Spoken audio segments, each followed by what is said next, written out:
안녕하세요. 한 주일 동안 안녕하셨습니까? 네. 오늘은 이제 1월 5일입니다. 1월 4일. 벌써 이제 새해가 밝아갖고 지난주 연말 잘 보내셨는지요?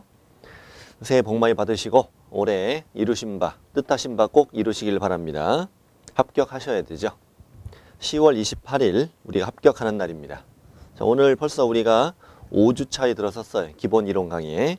5주차에 오늘 263쪽 6장 중개보수부터 시작하겠습니다. 이번 시간에는 중개보수에 대해서 공부하겠습니다. 6장 263쪽.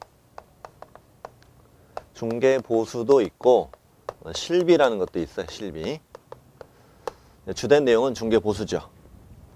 실비는 뭐 한 지문 정도로 나올 수는 있는 그 정도 내용이고, 먼저 이제 중개보수는 첫 번째 공부할 내용은 중개보수 청구권이에요. 그 263쪽의 1절 중개보수 청구권인데 그 법조문 위주로 공부하시면 되는데 그 뒷장에 이걸 풀어 썼습니다. 일단 264페이지 들어갑니다. 그 양괄호 1번은 별로 중요하진 않아요. 별로 중요하진 않은데 한 몇 가지는 다루겠습니다. 동그라미 1번. 개업공인중개사는 상인 자격에 놓인다 이렇게 돼 있는데 우리는 영리 목적으로 중개를 하잖아요. 그래서 개공은 상인의 자격을 갖는다. 판례가 그렇게 얘기하고 있어요. 그래서 두 번째 줄 끝에부터 밑줄 쳐보세요. 중개계약에서 유상임을 명시하지 않더라도 중개보수 청구권은 인정된다. 굉장히 오래전 판례죠. 친구가 그 개공한테 우리 집 좀 팔아야 되는데 그랬더니 개공이 내가 팔아줄게. 나한테 맡겨. 내가 다 잘해줄게. 그랬더니 이제 개공한테 그래 자네가 좀 잘 좀 해줘. 개공이 집을 팔아줬죠. 팔아줬더니 개공이 이제 머리에서 친구한테 복비 줘야지. 친구가 아니 그냥 잘해준 다음에 이제 와서 복비 얘기를 해. 진작 얘기를 해야지. 난 공짜인 줄 알았는데. 그랬더니 판례는 인정된다. 중개계약을 할 때 별도 보수 약정을 하지 않았더라도 당연히 거래계약에 체결되면 당연히 보수를 받는 것이다. 개공은 상인 자격에 놓이니까 이런 얘기였어요. 가끔 출제되는 지문이에요. 1번은. 자, 2번은 청구권의 발생이라고 되어 있는데 예를 들어 자, A가 아파트 팔아달래요. 팔아달라는데 부자예요. 10억짜리예요. 10억짜리 아파트 팔아줘라고 개공한테 의뢰를 했지. 그래서 무슨 계약이 체결되었느냐? 중개 계약이 체결되었죠. 10억은 0.9% 받을 수 있어요. 주택은 최대 얼마예요? 90이에요. 900이에요. 9천이에요. 가끔 9천이라는 분 계시는데 너무 많죠. 너무 많아요. 900이에요. 900. 900만 원인데 지금 900만 원을 중개 계약을 할 때 받는 건 아니잖아요. 나중에 B를 소개해서 팔아주면 그때 보수를 받는 거죠. 하지만 이 중개 계약을 체결했을 때 중개 보수 청구권 900만 원짜리 청구권은 이미 발생한다 이렇게 얘기해요. 보수를 받는다는 말이 아니라 중개 완성이 되었을 때 받게 되는 보수에 대한 권리가 지금 생긴다는 얘기예요. 그래서 청구권의 발생 시점은 언제다? 중개 계약 체결 시다. 그래서 어디 밑줄 치냐면 첫 줄에 중개 보수 청구권은 중개 완성을 정지 조건으로 해서 개공과 의뢰인 간에 무슨 계약이 체결될 때 중개 계약이 체결되었을 때 청구권은 발생한다. 권리가 생기는 때는 언제다? 중개 계약이다. 중개 계약. 우리 집 좀 팔아줘. 개공이 알았어 라고 서로 눈빛을 주고받으면 그때 권리가 생겨. 우리 집 팔아줘요. 개공이 알았어요 하는 순간 의뢰인 머리로 900만 원 풍선이 볼록 올라와 이렇게 올라. 청구권의 발생. 나중에 그걸 팔아주면 이 풍선을 따는 거예요. 발생이 언제냐 이겁니다. 동그라미 3번은 심심할 때 한번 읽어보세요. 한번 읽어보세요. 양괄호 2번이 중요해요. 중개보수 지급 시기. 중개보수 지급 시기가 재작년에 신설된 법조문이에요. 동그라미 1번하고 2번하고 동그라미 1번도 시험이 나오니까 색칠해요. 중개보수 지급 시기는 대통령령으로 정한다. 뭐 시험에 이런 것도 내요. 대통령령이다. 국토부령으로 정한다 이러면 틀리거든요. 대통령령으로 정한다. 대통령이 복비를 좋아해. 대통령이 돈 좋아하잖아. 돈. 알잖아. 이러면. 그래서 중개보수 지급 시기는 뭘로 정한다? 대통령령으로 정한다. 동그라미 2번. 그 대통령령이 뭐라고 돼 있느냐? 지급 시기는 개공과 의뢰인 간의 약정에 따르되 약정이 없을 땐 대금 지급이 완료된 날로 한다. 이게 상당히 오래전부터 개공들이 협회에서 정부에 요청을 했어요. 우리 그 거래계약이 체결되었을 때 복비를 받을 수 있도록 좀 명문을 해달라. 네. 왜냐하면 계약서 쓸 때 복비를 받아야 그 이후에 두 사람 간의 사정으로 계약이 깨져도 안 돌려줘도 되잖아 이게. 네. 그래서 계약서 쓸 때 복비를 받게 해주세요 이라고 요청했는데 재작년에 그 요청이 받아들이지 않은 거예요. 그런데 한 발은 물러섰죠. 약정에 따른다. 약정으로 정할 수 있다. 근데 약정이 없으면 언제로 한다? 대금 지급이 완료된 날이다. 잔급대로 한다는 얘기예요. 잔급대로. 근데 약정에 따르니까 약정에 따라서 거래계약이 체결될 때 받을 수도 있다 없다. 있다는 얘기예요. 그래서 동그라미 1번, 2번이 법조문이고 3번은 해설을 써놨는데 그것도 알아야 됩니다. 약정이 없으면 거래계약이 체결된 때로 한다. X. 약정에 따라 거래계약이 체결된 데 받을 수도 있다. O. 이런 식으로 문제를 풀어주셔야 돼요. 그 양거로 2번은 중요하다. 매우 중요합니다.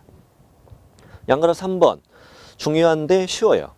지금 별표 개수를 받아왔으잖아요. 동그라미 1번 개공의 고의나 과실로 두 사람 간의 거래가 무효 취소 해지되었다. 그럼 당연히 받을 수 없지. 받을 수 없지. 자, 근데 동그라미 2번 개공의 고의 과실은 없다. 이 말 꼭 줘요. 개공의 고의와 과실은 없다. 네, 당사자 간의 사정으로 계약이 무효 취소 해지되었다. 이때는 받을 수 있다. 예를 들어서 드렸어요. 밑에 이어지는 말에 당사자 중 일방의 이행지체로 계약이 해지되었다. 또 계약금에 의한 계약 해제. 우리 계약금을 지급한 자는 포기하고 수령한 자는 배액을 상환하면 일방적 계약 해제가 되지 않습니까? 이런 식으로 계약이 깨지면 복비 받을 수 있다 이겁니다. 개공이 고의 과실은 없다 말 꼭 줘요. 동그라미 1번하고 2번을 잘 구분하시고 오른쪽에 판례 있는데 이거는 시험에 잘 안 나오니까 그냥 참고하시면 되고 안 보셔도 괜찮아요. 참고하시면 됩니다. 여기까지가 청구권에 관한 내용이에요. 오른쪽에 중개보수 계산. 당연히 이쪽으로 문제가 집중되고 있죠. 왼쪽은 지문으로 나오는 것들이고요. 자, 먼저 중개보수를 계산하려면 공식을 알아야 됩니다. 공식. 중개보수는 거래 금액 곱하기 요율. 대단히 어려운 공식이죠. 자, 거래 금액 곱하기 요율인데 자, 지금부터 우리가 공부하는 순서는 요율을 먼저 공부하겠다. 주택과 주택으로 나눠서 요율을 공부하고 그다음에 거래 금액을 구해서 이걸 직접 계산까지 해보겠다 이겁니다. 중개보수의 요율은 거기 책을 보시는 방법은 양괄호 1번 제목이 뭡니까? 양괄호 1번 제목은 주택이고 한 장 넘기시면요. 266쪽 맨 하단부 양괄호 2번 두 번째는 뭘로 구분해? 주택외로 구분합니다. 근데 주택은 다시 앞장으로 오시면은요. 그 박스 안에 이런 말 써 있어요. 부속토지 포함이라고. 주택과 그 깔려있는 땅을 같이 팔 땐 토지도 주택으로 본다는 얘기죠. 그 다음에 주택 외는 또 어떻게 구분하냐면 주택 외는 이것이 오피스텔일 때와 상가 또는 토지 또 임목, 광업재단, 공장재 이런 식으로 구분을 해요. 오피스텔도 주택 외예요. 우리 복비 계산할 때는 공부상으로 따져요. 사실상 용도는 따지지 않습니다. 공부상으로 주택이면 주택, 주택이 아니면 주택 외입니다. 자, 그러면 주택부터 시작하겠습니다. 그 265페이지 그 까만색 박스 있잖아요. 그 32조 사항이 있죠. 사항. 이 법조문은 아주 중요해요. 밑줄까지 써 있잖아요. 이렇습니다. 주택의 중개보수는 이렇게 돼 있어요. 국토교통부령이 정하는 범위 안에서 각 시도 조례로 정한다. 꼭 외워야 돼. 자, 주택은 국토부령의 범위 안에서 시도 조례로 정한다. 같이 보죠. 시작. 국토부령의 범위 안에서 시도 조례로 정한다. 자, 이 말은 우리 국토교통부령에는 몇 %까지 받아라라고 범위가 정해져 있다는 얘기예요. 몇 % 이하로 받아라 범위가 정해져 있고 이 안에서 각 광도 특별자치도 조례로 정해서 받아라. 시도 조례. 서울시, 경기도 이런 식으로 강원도 조례로 받아라 이거야. 그러면 지금부터 우리가 공부할 것이 자, 국토부령의 범위를 먼저 알아야 될 것이고 그 안에서 어떻게 조례가 만들어지는가를 보자 이거지. 자, 맨 밑에 제목이 뭐예요? 국토부령의 범위. 자, 중개보수는 거래 당사자 쌍방으로부터 어떻게 받으세요? 각각 받으세요. 각각에 동그라미 쳐요. 각각. 각각 받고 그 일방으로부터 받을 수 있는 한도는 자, 일방도 동그라미 쳐요. 자, 매매나 교환. 매매나 교환을 중개했으면 거래금액의 1000분의 9 이내. 시험은 1000분의 9 이렇게 나와요. 자, 임대차 등을 중개했을 땐 거래금액의 1000분의 8 이내로 한다. 자, 이걸 외워야 됩니다. 1000분의 9, 1000분의 8. 이거는 누구한테 받는 거다? 일방에게 받는 거예요. 일방에게. 자, 그래서 쌍방, 각각이라고 각각 동그라미 쳤잖아요. 이 각각에다가 균분 이러면 X. 균분 틀립니다. 그리고 쌍방으로부터 받을 수 있는 한도는 1000분의 9, 1000분의 8이다. 이렇게 틀려요. 쌍방 각각 받되 일방에게 받는 게 1000분의 9, 1000분의 8이다. 이 안에서 뭘로 정한다? 이 안에서 시도조례로 정한다는 얘기예요.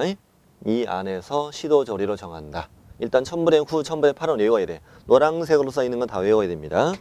자, 이 안에서 이제 뒷장 넘기시면은 여기 시도조례가 만들어져 있는데 이 시도조례는 시험 범위가 아니에요.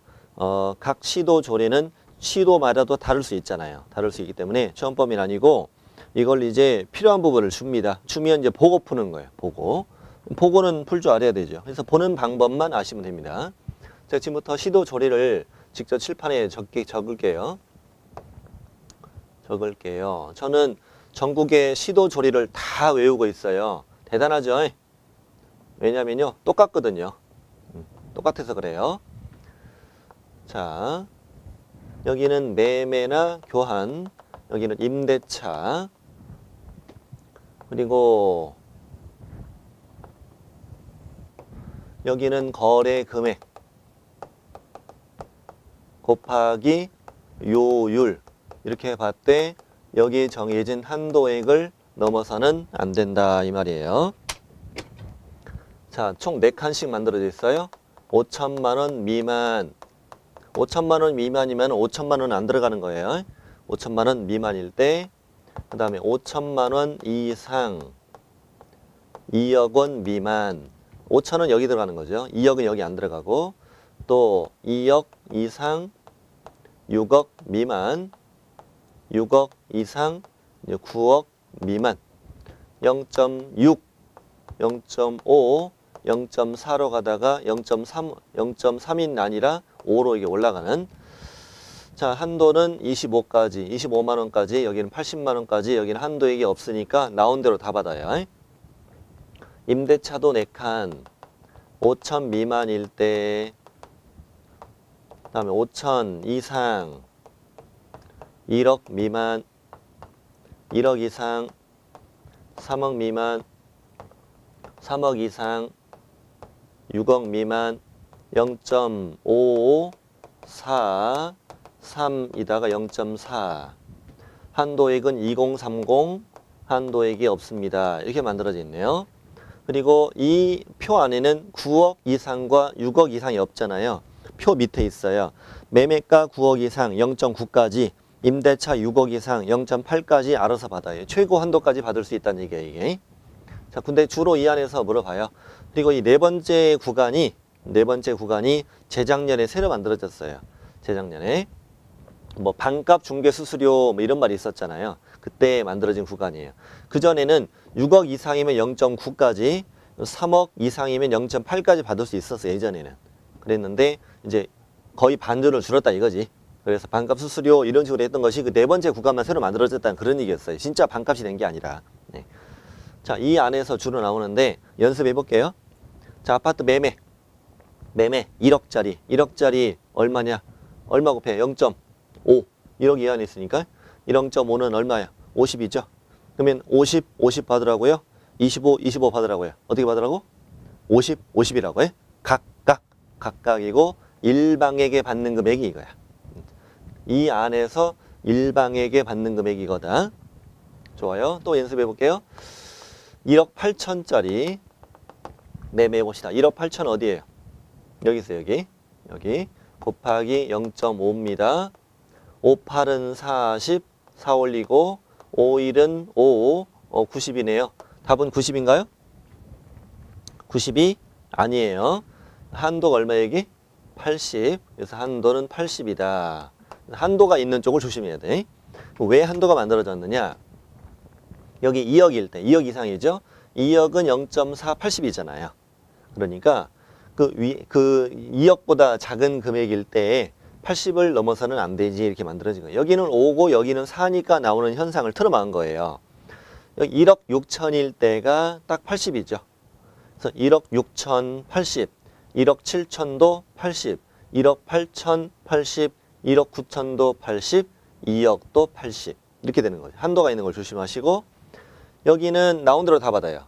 3억은 120, 4억은 160, 5억은 200, 6억은 여기로 가야죠. 6억 이상, 6억은 300, 7억 350, 8억 400 이렇게 9억일 땐 이상이니까 최대 여기까지로 가능하다 이 말이에요.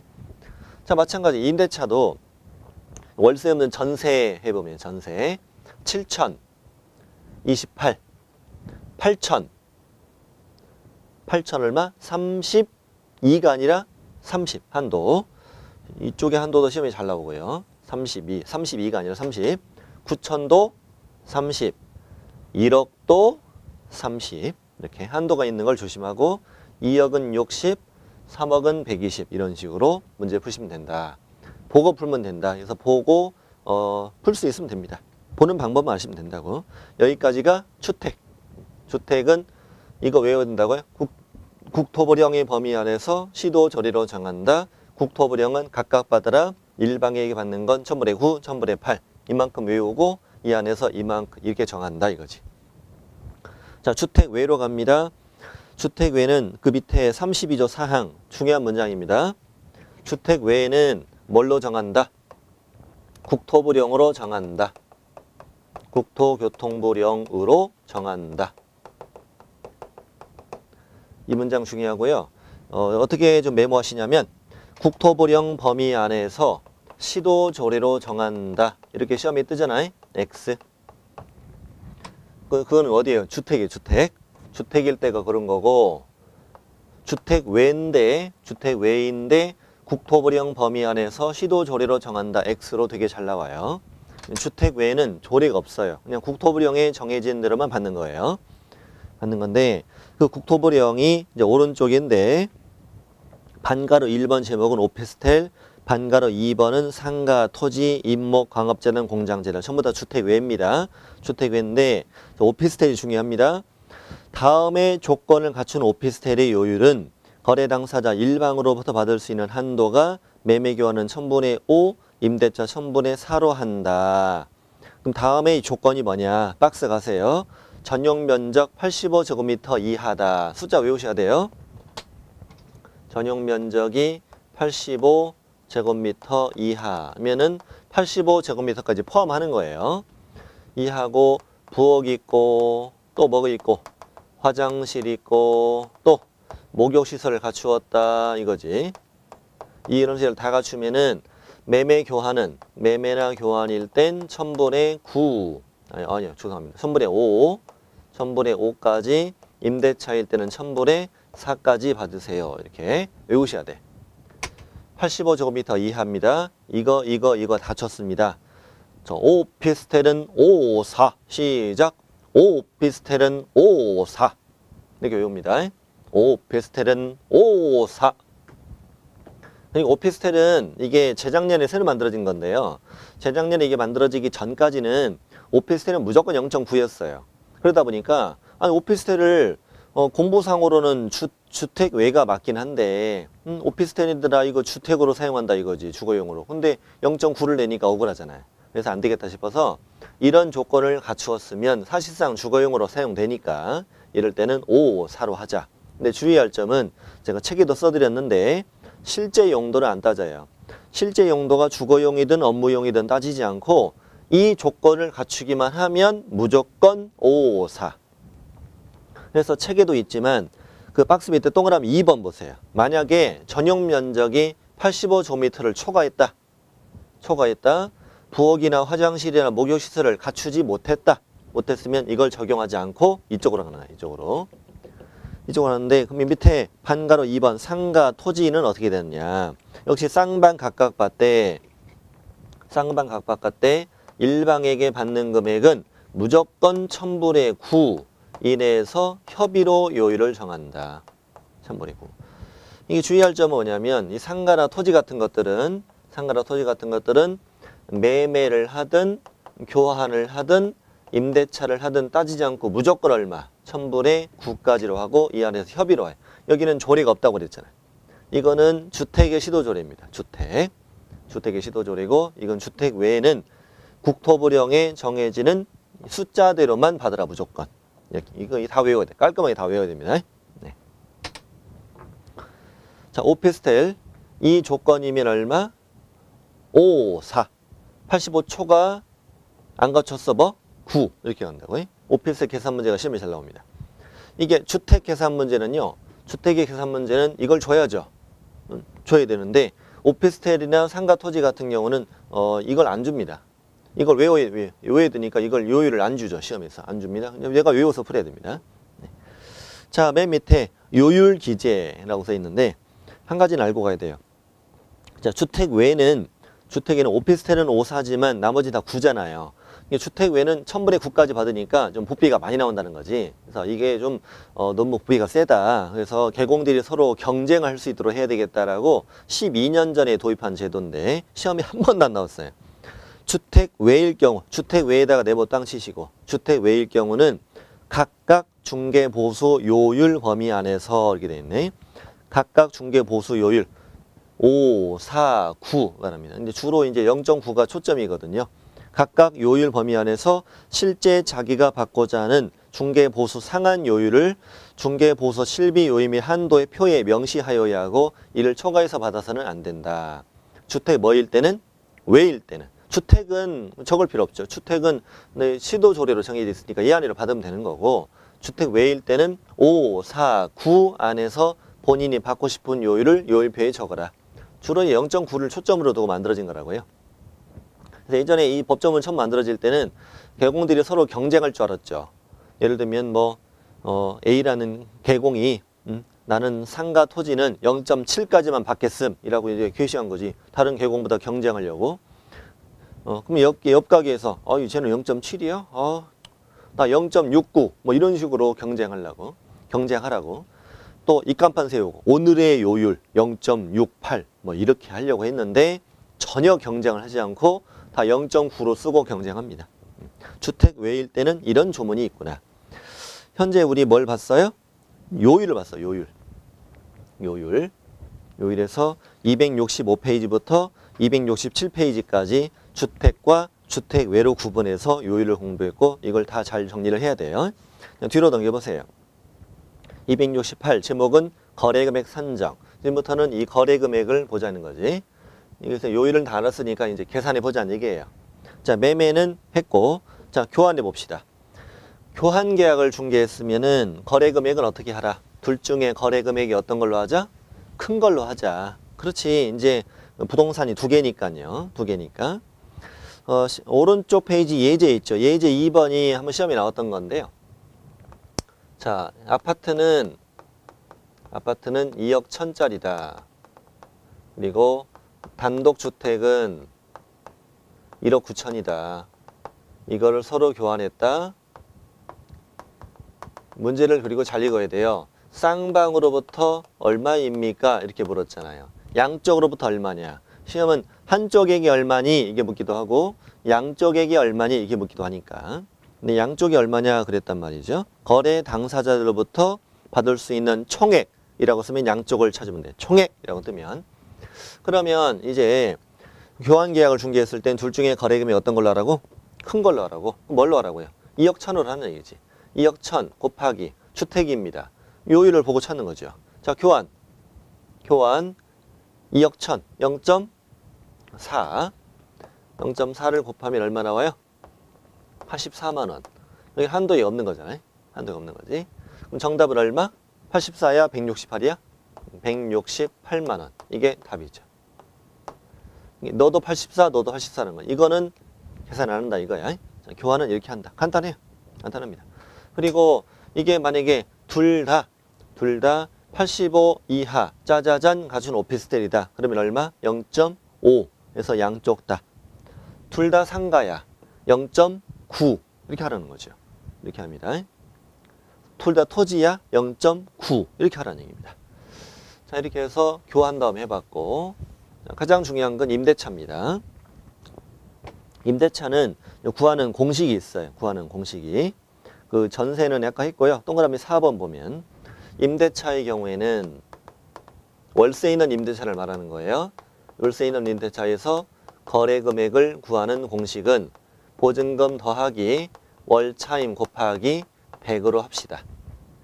근데 이렇게 산출한 금액이 5천만 원 미만이 될 때 다시 보증금 더하기 차임 곱하기 70으로 하자. 이렇게 만들어진 내용이에요. 공식 외워야 돼요. 자, 예를 들어 볼게요. 예를 들어서 자, 보증금은 500이에요. 월 차임은 30이에요.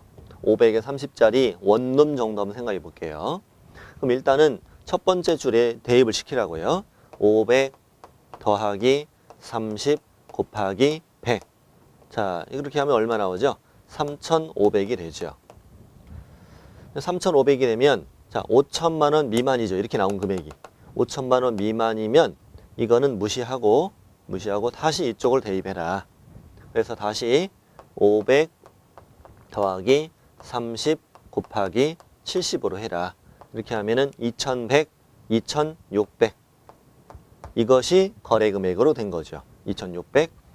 그런 다음에 보비를 계산하는데 주택입니다 라고 주면 포고 찾으라고. 2,600에 임대차는 얼마예요? 얼마? 여기를 찾으면 안 되고 여기 찾아야죠. 다 알아. 지금 위에 찾은 거 알아요. 아래 찾아야 돼. 5천 미만 0.5. 주택입니다. 이러면 0.5. 그러면은 얼마? 13만 원. 한 사람한테 받는 금액이야. 자, 585 이하 오피스텔 짜자잔 갖췄다. 오피스텔은 54. 아, 이때는 0.4. 0.4. 그러면 뭐 얼마 나오겠지? 10만 4천 원 정도 나오겠지. 자, 85제곱미터 초과 상가 토지 이렇게 하면 얼마 외워서 0.9 이렇게 외워서 하시면 돼. 계산하시면 됩니다. 네. 이런 식으로 이제 거래 금액을 구한 다음에 이제 주택입니다 하면은 여길 보고 풀고 85 이하 오피스텔입니다 하면 0.54에서 4 외우고 상가 토지입니다 이러면 0.9 외워서 이렇게 계산하시면 된다 이 말이야. 이제 거래 금액 구하는 공식이었어. 이게 공식이었고, 다른 예를 들어보면은 보증금은 1,000이다. 차임이 70이다. 이렇게 해봅시다. 1,000에 70. 그러면 똑같아요. 1,000 더하기 70 곱하기 100 이렇게 때 얼마 나와요? 8,000이 나와요. 8,000이 나오면 이거는 5,000 미만이 아니라 5,000 이상이죠. 5,000 이상일 땐 이걸 가지 않는다. 가지 않고 그냥 이걸로 끝. 8,000으로 결정이 된 겁니다. 거래 금액이. 그런 다음에 곱하기 주택입니다 하면 주택입니다 얼마? 0.4. 주택은 0.4. 자, 조심할 게 있네요. 0.4 하면 주택 0.4 하면 32만 원, 30만 원. 그렇죠. 30만 원.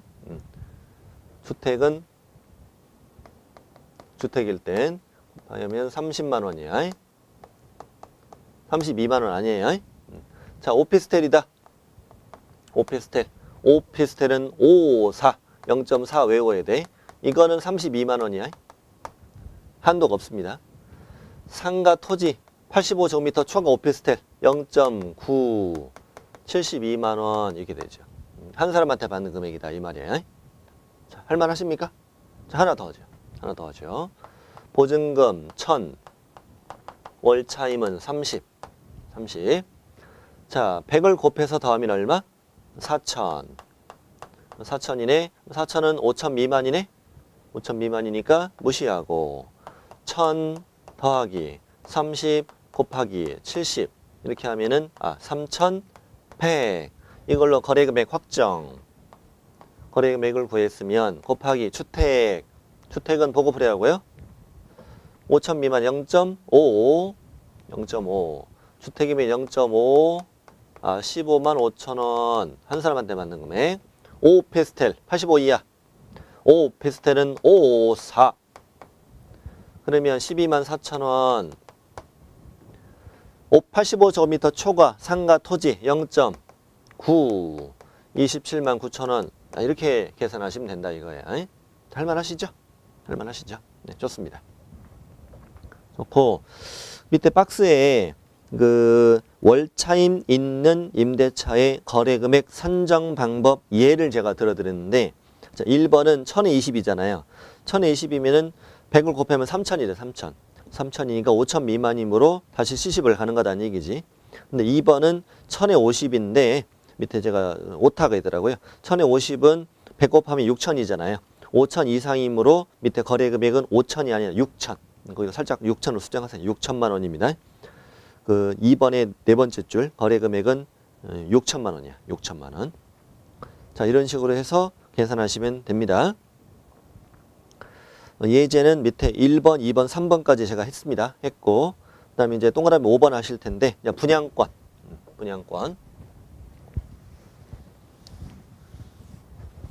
첫 시간인데 제가 이런 걸 하나 말씀드릴까 싶기도 하고요. 왜 이런 공식이 만들어졌나 이거지. 이런 공식이 왜 만들어진 이유도 다 있습니다. 사실은 다 있는데 한번 말씀드리고자 합니다. 간단하게. 예전에 2005년 2006년이군요. 2006년 1월 29일까지 그때까지는 공식이 이게 아니었어요.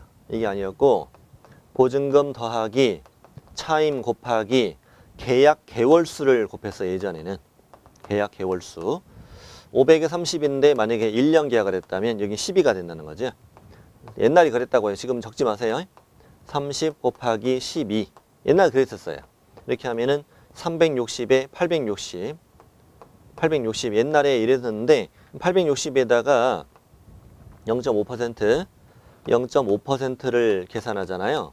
그러면 엄청난 놀라운 숫자가 나와요. 43,000원이에요. 43만 원이 아니고 860만 원이니까 1000만 원의 1%는 10만 원이잖아요. 1000만 원의 1%가 10만 원. 그러니까 860의 0.5는 43,000원이에요.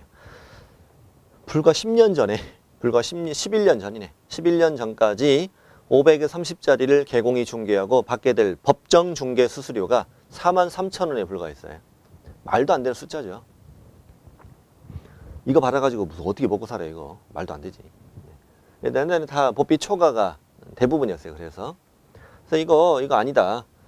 어떤 이제 예를 들면 A라는 그 대학생이 개공한테 찾아와서 500에 30짜리 하나 구해달라고 개공이 이 추운 겨울날 귀 막 날라가려고 귀때기 날라가려고 그러는데 추운 겨울날 집 3개나 보여주고 겨우 이제 거래 성사시키고 임대차 계약서 쓰고 확인설명서 쓰고 공제증서 주고 나중에 손해 있으면 책임도 지는 대가가 43,000원 받았다니까.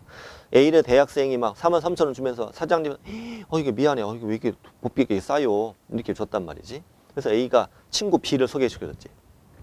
친구 B를 소개시켰는데 친구 B는 이제 2006년 1월 30일 날 찾아왔지. 그날 이게 바뀐 거야.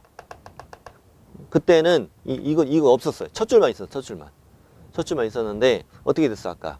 여기다 500에 30이면 3,500이지? 3,500 곱하기 0.5 이렇게 됐죠?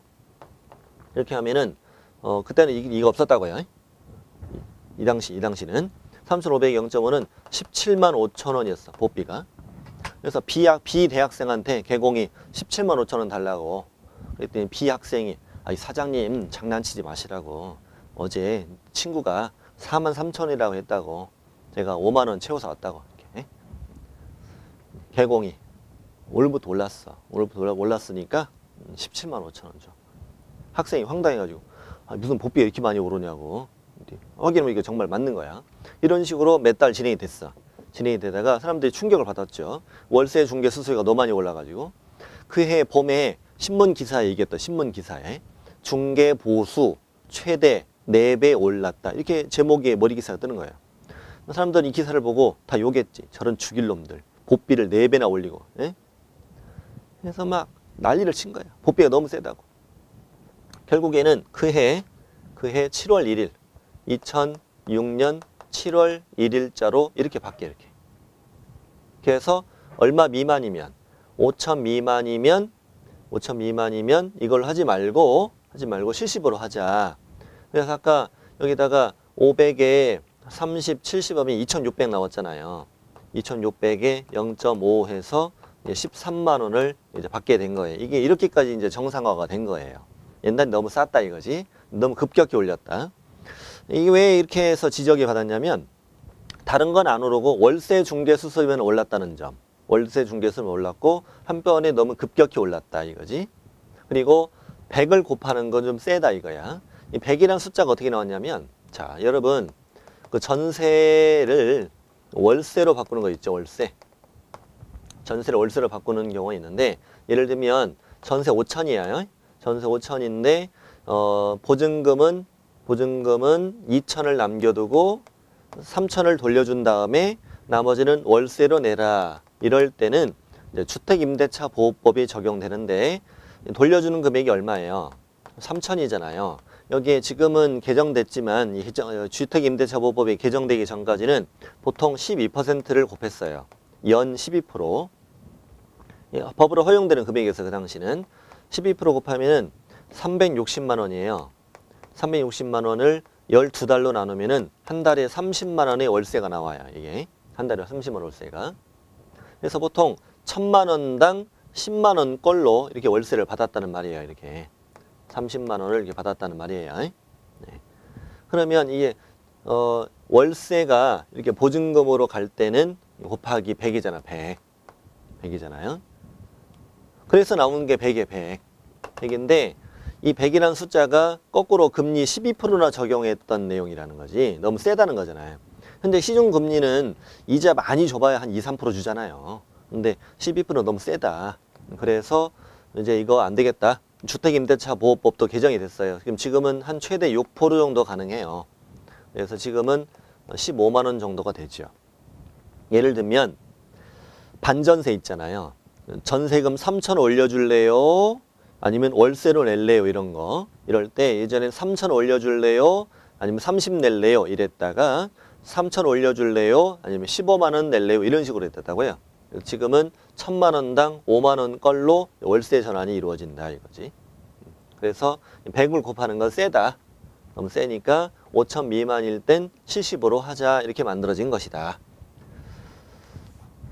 일부러 시간 내서 말씀드렸습니다. 시간 내서 이렇게 공식이 만들어지게 된 역사. 자, 다음에 분양권 갑니다. 분양권은 한번 칠판을 먼저 보시고 생각해 보세요. 아파트 분양권. 아파트 분양권인데 자, 총 분양가는 3억이에요. 3억인데 갑이 아파트를 분양받아 가지고 건설회사에 계약금 3천 냈어요. 그리고 중도금 1차도 3천까지 냈어요. 여기까지 낸 상태에서 프리미엄을 2천을 붙여서 분양권을 을한테 매매했어요. 매매했고 개공이 이걸 중개했을 때 보비를 얼마를 받을 수 있느냐. 개공들은 어떻게 많이 받았냐. 3억에 2천 붙여가지고 3억 2천으로 거래액을 계산해서 보비를 많이 받아왔단 말이에요. 근데 이것이 대법원까지 올라간 사건이에요. 보비 초과다 이거지. 그랬을 때 판사님은 뭐라고 하냐면 얘네 둘 사이, 갑과 을 사이에 이 분양권을 매매하면서 실제로 둘이 주고받은 금액이 얼마냐 이거지. 실제로 둘이 주고받은 금액이 얼마예요? 8천이지. 이만큼을 주고받았잖아. 현금을 주고받은 금액. 이것을 거래 금액이라고 해야 되지 않겠느냐 라는 거지. 저번에 우리 그 금쟁이 할 때도 했잖아요. 이거 보비 초과. 그렇게 있잖아요. 그래서 이것을 거래금액에서 보비를 받아야 되고 3억 2천으로 보비를 받으면 보비 초과 위반이다. 이런 내용이지. 그래서 거기 5번 처분이 됐지만 분양권 매매에서 거래금액은 당사자가 거래 당시 수수하게 되는 총대금으로 한다. 실제로 당사자가 주고받은 총대금이다. 다시 말해 계약금, 이 기납번 중도금의 프리미엄을 합산한 금액을 말합니다. 네, 융자가 있으면 융자도 포함됩니다. 이게. 그래서 오른쪽 맨 밑에 예제 4번이 그거죠. 8천. 8천인데 이 분양권 매매는 아파트 매매입니다. 주택 매매니까 8천은 이 안에 있죠. 8천 0.5 40만 원이다. 이 말입니다. 이렇게 계산하면 된다 이거야. 자, 그리고 270쪽 그 예제 보면은요. 예제는 5번은 한번 풀어드리지 않고 간략하게 말씀드릴게요. 전용 면적이 84제곱미터 오피스텔이다. 그리고 가로 안에 부엌이 있고 화장실 있고 목욕시설 갖추었다. 이렇게 주면은 어떻게 풀어라? 5, 4. 그런데 임대차니까 0.4다. 이렇게 하시면 계산하는 거고 한쪽이 얼마니 양쪽이 얼마니를 생각하시면 되는 겁니다. 근데 예제 6번은요. 이번엔 전용 면적이 89제곱미터다. 이렇게 뜨면은 어떻게 풀어야 돼? 5, 4가 아니라 얼마? 9 이런 식으로 문제를 풀으시라는 얘기야. 스스로 한번 풀어보시면 되겠고. 자, 양가로 4번 들어갑니다. 양가로 4번에 있는 것도 되게 중요합니다. 자, 동그라미 1번. 동그라미 1번은 이거예요. 자, 현재 갑이 가지고 있는 주택. 갑의 주택을 을하고 매매했어요. 매매했는데 다시 둘이 임대차 계약을 했다. 자, 무슨 말이냐? 나는 이 집을 팔았지. 을한테 팔았는데 을로부터 다시 이 집을 임차했다. 을은 갑에게 이 갑으로부터 집을 샀지. 집을 샀는데 갑에게 다시 임대를 내주었다 이거지. 이사 안 갔다는 얘기지 아무도. 3억에 매매가 되었고 2억에 전세가 되었다라고 한번 가정해 보자고. 그러면 자, 거기 동그라미 1번을 제가 읽어 드릴게요.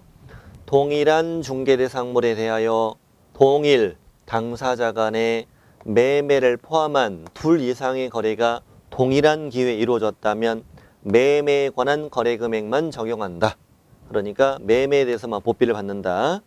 아파트 매매 3억 0.4 120 이렇게 받으라는 뜻이다 이거야. 핵심은 동일 당사자 간의 여기에요. 동일 당사자 간의.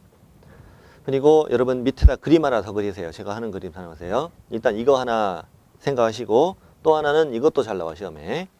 갑이 가진 아파트를 을이 매매했는데 이것을 병이 임차했다. 자, 둘이 임대차 계약을 했다 이겁니다. 똑같이 3억에 전세 2억이라고 해보자고요. 그랬다면은 방금 이 문장이 성립돼야 안 돼요. 성립돼야 안 돼? 안 되죠. 매매는 갑과 을이 했고 임대차는 을과 병이 했잖아요. 이게 동일 당사자 간에 이루어진 게 아니잖아요. 그러니까 이때는 갑은 매매 복비 내고 병은 임대차 복비 내야 되고 을은 이 두 가지를 다 내야 된다 이런 내용이에요. 다 내야 된다고. 그래서 3억은 아까 0.4 120 2억은 어디 있어? 2억 여기 있네 여기. 2억의 전세는 0.3 60 그래서 120 60 180 다 내야 돼. 얘는 이 두 가지를 다 생각하셔야 됩니다. 동일 당사자 간이 아니라고. 자, 오른쪽 2번. 오른쪽 2번은 주택과 주택 외가 혼합된 건물이에요. 혼합된 건물. 예를 들면 1층은 상가, 2층은 주택 이렇게 해보자는 거지. 그럼 1층을 중개했으면 상가로 받는 거고요. 2층을 중개했으면 주택으로 보비를 받는 거예요. 그런데 이 건물 전체를 거래할 때를 말하는데 주택의 면적이 2분의 1 이상이면 전부를 뭘로 하고 주택을 적용하고 주택의 면적이 2분의 1 미만이면 전체를 주택 외로 적용한다 이 말이에요. 주의할 점은 딱 2분의 1일 경우는 주택으로 합니다. 2분의 1 이상이라고 되어 있으니까. 네. 되게 잘 나옵니다. 3번 시도조리가 다르다. 이것도 되게 잘 나와요. 중개대상물 소재지 또 개공의 사무소 소재지가 서로 시도가 달라요. 이럴 때는 어디 조리로? 사무소 관할 시도조례로 복비를 받는다.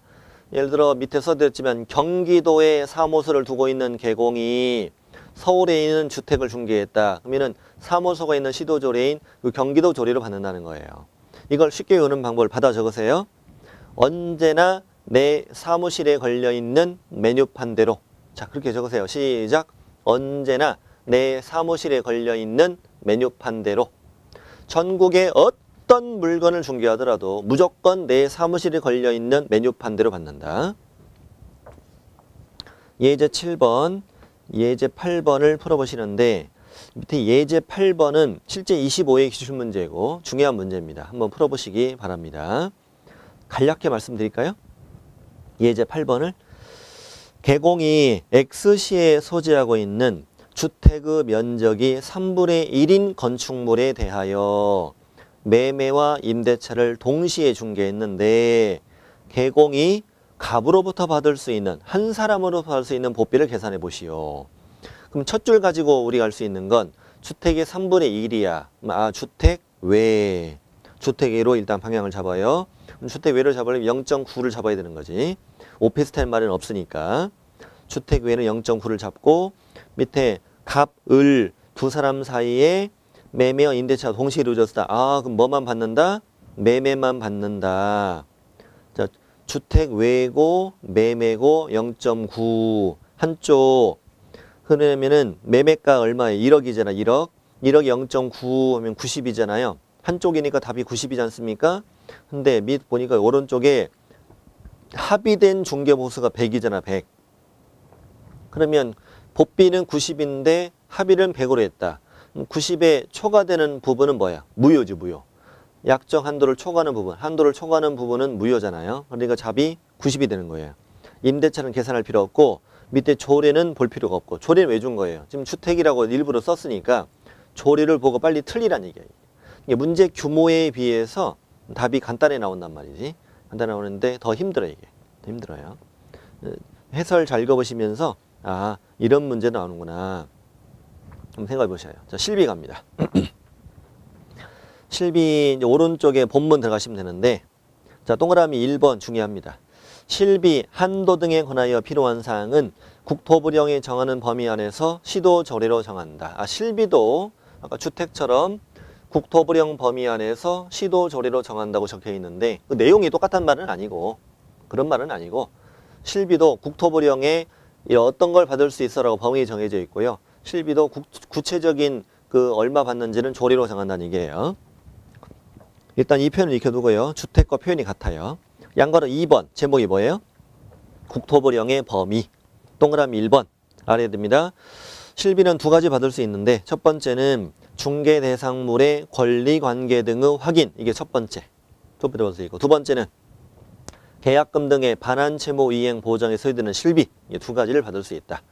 첫 번째는 뭐냐면 내가 의뢰받은 물건을 잘 분석해서 확인 설명하잖아요. 확인 설명을 하려면 이 의뢰받은 물건 부동산을 잘 분석해야 되니까 이 의뢰받은 물건에 대해서 권리관계 등을 확인하다가 들었던 비용이다. 권리관계 확인에 소요되는 비용이다. 또 계약금 등의 반환 채무 이행 보장에 소요되는 비용이다. 네. 자, 계약금 등의 반환 채무 보장은 지난주에 우리 공부했던 그 에스크로우 제도 있잖아요. 그래서 개공이 예치 명의자가 될 때 받을 수 있는 거죠. 실비를 별도로 약정을 하고 그랬거든요. 두 가지만 받을 수 있다. 이게 국토부령 범위에 두 가지 받을 수 있다는 게 이 범위 안에서 구체적으로 얼마 받느냐는 시도조례로 정하는데 예를 들면 뒷장 잠깐 넘기시면요. 뒷장 넘기시면 실비 한도가 서울시 조례가 있잖아요. 당연히 이거는 시험에서 안 물어보죠. 조례니까.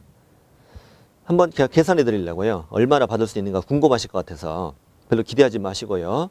첫 번째 권리관계 등 확인에 소요되는 실비다. 첫 번째 재증명서 발급 수수료라고 돼 있어. 예를 들어서 등기부 한 통, 대장 한 통 받았어. 500원씩 1000원 받을 수 있다는 거예요. 자, 1000원 더하기 교통비, 숙박비. 저 강원도 땅이나 멀리 있는 땅을 중개하고 왔다 갔다 받을 수 있지. 교통비 또 숙박비 받을 수 있다는 거지. 근데 근처야. 빵. 다음 세 번째는 재증명서 공부 발급 대행비 건당 1000원. 등기부 한 통, 대장 한 통, 건당 1,000원씩 대행비 받는다고? 그럼 2,000원. 토탈 얼마? 3,000원 받을 수 있어, 실비. 3,000원이나 돼요. 아유, 정말 이거. 보비 900만 원 받고 3,000원 더 달라면 돼. 그럼 실비는 뭐의 준말이냐? 실제로 받을 수 없는 비용의 준말이야. 실제로 받을 수 없는 비용의 준말. 제 생각이죠, 그냥. 다시 앞으로 오세요. 273 맨 밑에. 다시 정리해보면 실비는 두 가지 범위, 국토부령 범위 안에서 정확히 얼마 받는데 어디로 정한다? 시도조리로 정한다. 두 가지 종류가 있다. 맨 밑에 동그라미 2번 중요합니다. 권리관계 확인에 소요되는 비용은 3,000원 받을 수 있다고 그랬잖아. 이걸 받으려면 영수증 첨부해야 돼. 3,000원 받으려면 매도 임대 이전 의뢰인이 청구할 수 있다. 자, 왜냐면 네가 나한테 집 팔아달라고 그랬죠? 내가 네 집을 팔아주기 위해서 권리 분석하면서 들었던 비용이야. 그러니까 매도 임대. 다음 페이지. 계약금 등의 반환 채무 이행 보장에 소요되는 비용은 매수임차 취득 의뢰인. 우리 에스크로우 제도는 매수임차를 보호하기 위해 도입한 제도였지. 얘한테 청구할 수 있다. 실비는 종류 두 가지고 청구 상대방이 다르니까 중요한 거지. 4번은 아까도 했던 것처럼 실비도 시도조리로 정하니까 사무소와 중개대상물의 시도조리가 다르면 사무소 시도조리로 실비를 받는다. 이런 말입니다. 이렇게 해서 6장을 다 마쳤네요. 문제가 또 있습니다. 자, 제가 누누이 말씀드리지만 다 출제된 문제라고. 5년 전에 출제된 문제들이고 중요한 문제들이라고. 중요한 문제들이며 제가 만든 문제는 11번하고 12번은 제가 만들었어요. 11번과 12번만 제가 만들어서 넣은 겁니다. 과거에 나왔던 문제는 아니고 나왔던 문제를 좀 비슷하게 만든 거예요. 12문제 한번 풀어보십시오. 풀어보시고 지난주에 제가 5장 여러분 풀어보시고 20문제 풀어보시고 카페에다가 점수 좀 올려달라고 했더니 한 분도 안 올리셨어요. 실망해요. 이렇게 서로 커뮤니케이션이 안 돼가지고 되겠습니까? 이거 가입만 하시고 뭐 말도 없고 뭐 들어가 보면 뭐 제가 올려야 됩니까? 제가 여러분께서 좀 힐도 남기시고 저도 활발하게 좀 얘기도 하고 그래야 되는데 20문제 풀어보시고 점수 좀 올려주세요. 뭐 잘 풀었다는 둥 뭐 네가 가르친 대로 해봤더니 잘 풀린다는 둥 뭐 이런 말도 좀 해주면 얼마나 좋겠습니까? 그런 말도 없고 기다리겠습니다. 자, 이번 시간 마치고 다음 시간 7장 하겠습니다.